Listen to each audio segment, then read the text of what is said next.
En cuanto al resto de fuentes de financiación, vamos a clasificarlas siguiendo tres criterios: la propiedad, la permanencia o el origen.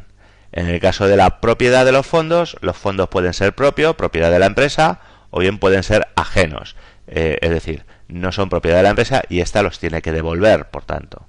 Entre la financiación propia destaca el capital social, la aportación realizada por los socios, y los beneficios no distribuidos, es decir, la suma de reservas que la empresa ha ido atesorando y que no ha devuelto a sus socios en forma de dividendos. Se lo ha quedado esos beneficios la empresa en forma de autofinanciación. En el caso de la financiación ajena, pues es la suma de préstamos y deudas a proveedores, a acreedores que tiene la empresa. Según la permanencia, otro criterio, diferenciaríamos entre recursos permanentes o capitales permanentes a largo plazo y recursos a corto plazo. Estos recursos permanentes o capitales permanentes está formado por el neto patrimonial, es decir, la suma de la financiación propia, que hemos visto aquí. El neto patrimonial, como vimos en el tema 3, es bien el capital, las aportaciones de los socios, o más los beneficios no distribuidos, la suma de reservas y beneficios que tiene la empresa. Y también se suman en los recursos permanentes, se suma el exigible a largo plazo, es decir, el conjunto de deudas que tiene la empresa y cuyo plazo de devolución supera el año, por ejemplo, un préstamo hipotecario. En el caso de los recursos a corto plazo, está integrado por el pasivo corriente, es decir, por las deudas de próximo vencimiento, las deudas que van a vencer en el próximo ejercicio, en menos de un año. Según el origen, diferenciaríamos la autofinanciación, financiación interna generada por la propia empresa, de la financiación externa, es decir, aquellas fuentes financieras que provienen del exterior de la misma, ¿de acuerdo? Dentro de la autofinanciación estarían los beneficios no distribuidos, ¿de acuerdo? Los beneficios no distribuidos sería lo mismo que la autofinanciación. En cambio, en el caso de la financiación externa, serán aquellos fondos que provienen de fuera. ¿Qué fondos provienen de fuera? Aquellos que vienen de fuera y tenemos que devolver, los préstamos, y aquellos que vienen de fuera y no tenemos que devolver, que son los capitales, el capital que nos ha dejado los socios de la empresa, que han aportado los socios de la empresa. Bien, aquí veis un ejemplo de activo y pasivo en el caso de la estructura económica y estructura financiera, y un cuadro que puede ilustrar lo que hemos comentado. Vamos a ver fuentes financieras a largo plazo y vamos a diferenciar primero las fuentes financieras propias de las fuentes financieras ajenas. Vamos con las propias. Dentro de la fuente de financiación propia vamos a distinguir financiación propia que viene de fuera, que es externa a la empresa, que no la ha generado la misma, y aquella financiación propia que ha generado la empresa, que lo ha ganado ella misma y que es la autofinanciación, hemos denominado. Bien, en cuanto a las formas de financiación propia de aportación externa, diferenciamos, como hemos dicho antes, el capital social, las aportaciones de los socios, la prima de emisión de acciones, es decir, el mayor importe de las acciones por encima del valor nominal en el momento de la emisión de las acciones en el caso de una ampliación de capital, que lo vimos en el primer tema, y las subvenciones, en el caso que son aportaciones generalmente del sector público, financiando determinada actividad empresarial, siguiendo determinados criterios de protección social o de interés social de su actividad. En el caso de las aportaciones internas, diferenciaríamos los resultados generados por la empresa de las reservas, que son aquellos beneficios que ha obtenido la empresa y que no ha devuelto a sus socios en años anteriores. Estos resultados de años anteriores se van atesorando en las partidas de reservas.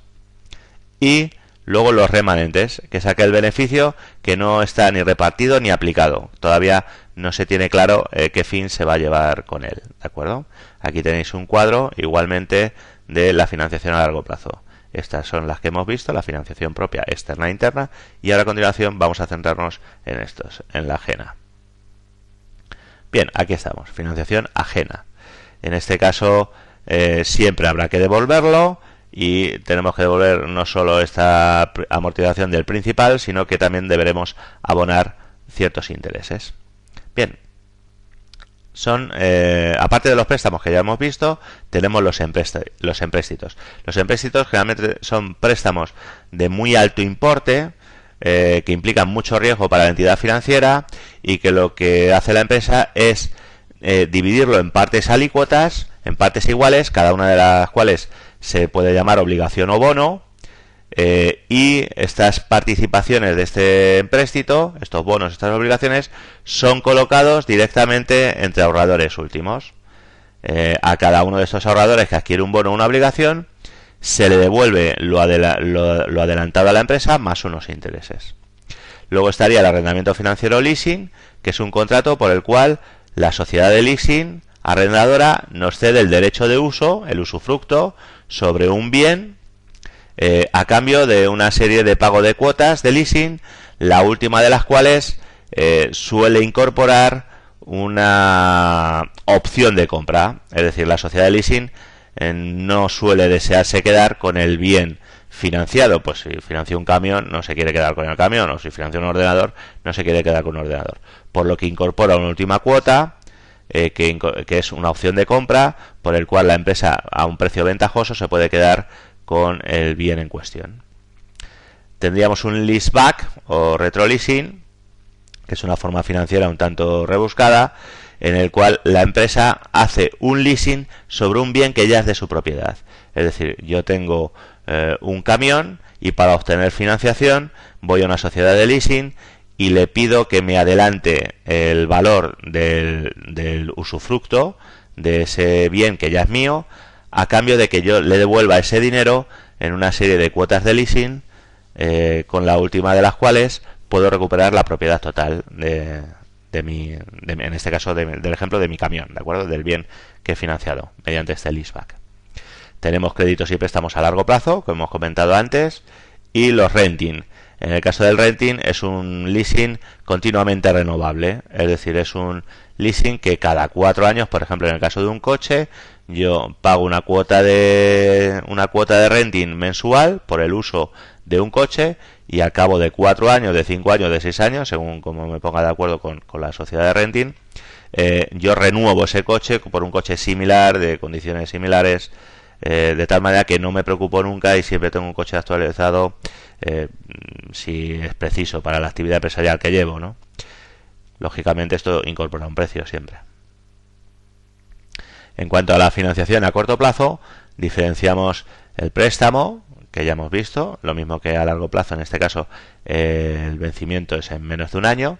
Pensamos, por ejemplo, en un préstamo de campaña en el caso de la actividad agraria, donde los recursos del agricultor, los ingresos del agricultor están concentrados en un periodo corto del año, en el momento de la cosecha. Se puede financiar contra esa campaña próxima de recogida un préstamo.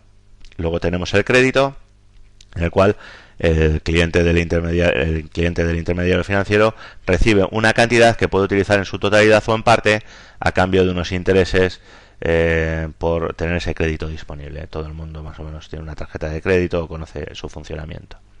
En el caso de un descuento bancario, podemos obtener igualmente financiación a corto plazo con nuestros derechos de cobro, es decir, con esas facturas que tenemos pendiente de cobro, con esos pagarés, con esas letras de cambio que van a vencer próximamente, pero que no podemos esperar su vencimiento porque necesitamos el dinero ahora. Lo que haríamos sería recurrir a un intermediario financiero, a un banco, abrir una línea de descuento, y el banco nos va a anticipar el valor de estas facturas, de estos pagarés, de estos derechos de cobro, a cambio de el descuento de unos intereses por la anticipación de ese dinero en el tiempo. Es decir, si vamos a tener el dinero 90 días antes o 60 días antes, el banco nos aplica un interés, y aparte nos aplicará también unos gastos y comisiones por la gestión de cobro del efecto llegado el momento del vencimiento. En el caso del factoring, la empresa de factoring o factor compra o adquiere los derechos de cobro de la empresa y se encarga de su cobro, asumiendo o no los riesgos de impago, en su caso. Ese sería un factoring. En el caso del crédito comercial, es la forma financiera más extendida en las empresas porque es inmediata y espontánea. Consistiría en demorar el pago a nuestros proveedores. Es decir, en vez de pagar a nuestro proveedor en el acto, negociamos con él que lo vamos a pagar a 30, 60, 90 días. En este caso, esto sería el crédito comercial, la forma más sencilla de obtener financiación por parte de la empresa. Aquí tienes un cuadro que ilustra todo lo que hemos dicho. Y nada más, por nuestra parte damos por terminado el tutorial del tema 6. Muchas gracias, hasta luego.